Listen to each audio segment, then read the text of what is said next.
Dalam khotbah di bukit, Yesus bersabda dengan murid-muridnya, "Kamu telah mendengar firman, kasihilah sesamamu manusia, bencilah musuhmu. Tetapi aku berkata kepadamu, kasihilah musuh-musuhmu, dan berdoalah bagi mereka yang menganiaya kamu. Karena dengan demikian, kamu menjadi anak-anak Bapamu yang di surga. Sebab Ia membuat mataharinya terbit bagi orang yang jahat dan bagi orang yang baik pula. Hujan pun diturunkannya bagi orang yang benar dan juga bagi orang yang tidak benar. Apabila kamu mengasihi orang yang mengasihi kamu, apakah upahmu? Bukankah pemungut cukai juga berbuat demikian? Dan apabila kamu hanya memberi salam kepada saudara-saudaramu saja, apakah lebihnya daripada perbuatan orang lain? Bukankah orang yang tidak mengenal Allah pun berbuat demikian? Karena itu, haruslah kamu sempurna sebagaimana Bapamu yang di surga sempurna adanya." Demikianlah sabda Tuhan. Saudari-saudara yang terkasih dalam Tuhan, Tuhan Yesus dalam Dia menuntut tidak hanya melulu, kalau hari Jumat kemarin, tidak hanya melulu hal lahiriah yang diminta, tapi juga batiniah yang harus dibersihkan juga. Yang hari ini lebih dengan itu, karena berhubungan dengan semacam emosi atau semacam juga isi hati yang seringkali itu ada di dalam diri kita. Soal misalnya itu orang yang memusuhi diri kita.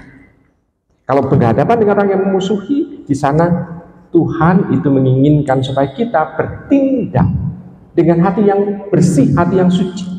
Saya tidak mengatakan dengan musuh kita, bukan. Karena kalau musuh kita berarti tanda bahwa hati kita ini musuhi seseorang. Seperti Tuhan Yesus tidak punya musuh. Kenapa? Karena tidak ada yang misalnya yang membuat dia itu misalnya itu membuat orang lain itu menjadi musuh dia dalam hatinya. Tapi orang yang memusuhi dia banyak. Orang yang memusuhi dia banyak. Tapi hati Tuhan Yesus tetap dia bisa mengatakan bahwa tidak punya musuh. Sehingga Tuhan sendiri itu menginginkan kalau tidak punya musuh, maka akan dengan mudah untuk mendoakannya. Mendoakan orang-orang yang memusuhi dia. Sedangkan kalau hati kita ini penuh dengan dendam, maka yang muncul adalah kekerasan dalam diri kita. Sehingga orang yang memusuhi diri kita itu juga menjadi musuh bagi diri kita. Maka di sana Tuhan menginginkan itu karena demi menjaga kesucian, kemurnian hati kita. Dengan seperti itu kita bisa melihat walaupun banyak orang yang memusuhi, tetaplah kebaikan itu bisa jalan. Karena kalau orang yang memusuhi itu sebetulnya tanda bahwa dia dalam tanda kutip iri dengan kebaikan-kebaikan yang mungkin kita lakukan. Dendam itu munculnya dari mana? Dari kebusukan hati. Kekerasan munculnya dari mana? Kebusukan hati. Maka dengan seperti itu Tuhan menginginkan supaya kalau kita itu menginginkan kasih Tuhan, maka kita harus bisa seperti Tuhan yang sempurna adanya. Hati kita lebih harus dimurnikan terlebih dahulu, disucikan supaya mampu untuk melakukan sesuai dengan kehendak Tuhan. Nah, kesulitannya adalah kadangkala kita mudah untuk meredam. Saya tidak akan melakukan tindakan-tindakan negatif kepada orang-orang yang memusuhi. Namun hati kita ini ternyata sulit untuk kita taklukkan. Gampang untuk bisa meredam satu tindakan. Tetapi untuk meredam atau menaklukkan isi hati kita supaya tidak ada rasa dendam, tidak ada rasa ingin membalas segala macam Ini yang bagi kita butuh perjuangan. Maka kita harus berusaha untuk melakukan itu. Untungnya Tuhan tidak memberikan jurus atau rumus bagaimana caranya. Karena setiap generasi tentu saja mempunyai cara yang berbeda-beda. Setiap budaya juga mempunyai cara yang berbeda-beda. Karena Tuhan menginginkan supaya kita memulai dari apa yang ada dalam budi kita, akal kita, hati kita, supaya kita bisa memurnikan itu. Lalu berikutnya, kita bisa melihat bahwa kalau kita itu berhadapan dengan orang yang memusuhi kita, maka sikap-sikap dari Tuhan harus kita munculkan untuk memperlihatkan bahwa kehadiran kita sungguh mau memberikan damai. Kalau orang itu yang memusuhi kita, kita musuhi, orang itu pasti akan lebih membenci kita, maka tindakan-tindakan kekerasan dari diri orang yang memusuhi kita akan lebih keras lagi.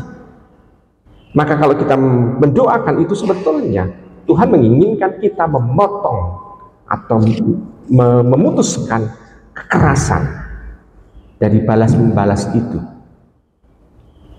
Misalnya begini, kalau kita marah dengan orang, kita ngomong keras terhadap orang. Orang tidak terima, dia akan lebih keras lagi ngomong dengan kita. Kita nggak terima, ngomong lebih kasar lagi. Kalau sudah lebih kasar, mungkin orang itu ngomong dengan memukul kita juga. Kita nggak mau kalah, tidak hanya memukul, tapi juga menendang. Nanti artinya orang membawa alat lagi untuk membuat kita untuk menderita. Pendek kata, saling memukul, saling misalnya itu memberikan luka terhadap orang. Kalau itu terjadi saling balas-membalas. Kalau ditanya, kapan rampungnya? Tidak akan rampung sebelum salah satunya mati.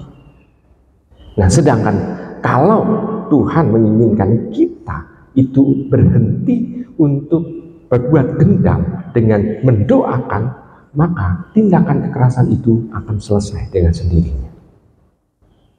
Kalau kita tidak membalas tapi justru mendoakan, orang yang berbuat kasar, berbuat tindakan yang pertama memang orang itu senang, yang kedua orang itu justru seolah-olah itu ditabuk oleh Tuhan sendiri. Kenapa?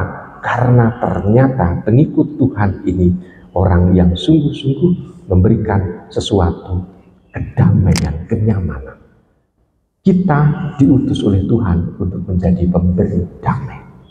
Maka ibu bapak, saudara kasih dalam Tuhan, sabda Tuhan di atas bukit ini tidak hanya melulu sabda yang membuat kita bahagia, tapi juga sabda yang membuat kita harus tetap berjuang untuk mengalahkan diri kita sendiri, supaya kita mampu untuk menjadi pelaku-pelaku bagi damai itu.